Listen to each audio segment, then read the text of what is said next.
Hello, I'm James Little.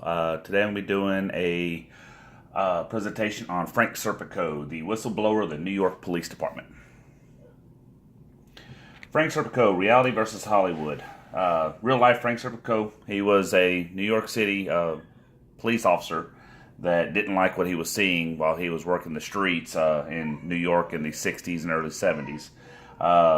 Later, while his work was complete, Al Pacino played the role of him in the movie titled Serpico, which was released in 1973. New York Police Department. Throughout American history, large metropolitan police departments have dealt with corruption amongst their officers. From New York to Los Angeles, Atlanta to Seattle, corruption amongst the ranks has been rampant at some point. Positions of authority, racial biases, lack of pay, poor supervision have contributed to the growing problems of police corruption and the cover-ups that followed. Silence from the good officers that knew about these actions is what helped to keep the problem going, which is commonly known as the Blue Wall. Beginning of the end for widespread corruption. Frank Serpico started his fateful career with the NYPD September 11, 1959 as a probationary patrolman and became a full patrolman on March 5, 1960.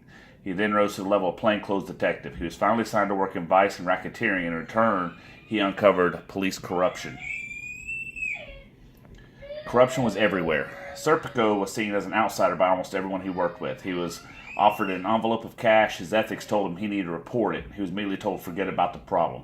The statement was also made that a cop who does not take money cannot be trusted. Frank even tried other precincts, but continued to find the same problems each one he went to. The only person who listened to him was another officer and future whistleblower David Dirk. The final act. The last straw for Frank Serpico came in February of 1971.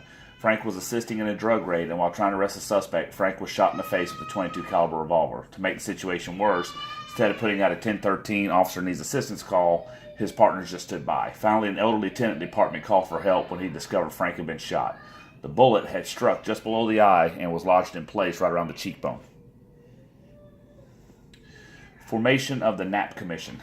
The Knapp Commission was formed in 1970 by then New York Mayor. The commission was formed to investigate the problem of police corruption in the New York Police Department. It was discovered the problem was widespread because many of these officers chose loyalty over integrity. Once again, the blue wall of science has reared its ugly head. The new officers were recreated to this mentality as soon as they started the job. Meat eaters. During the Knapp Commission, a couple of terms came to the forefront that are still being used today.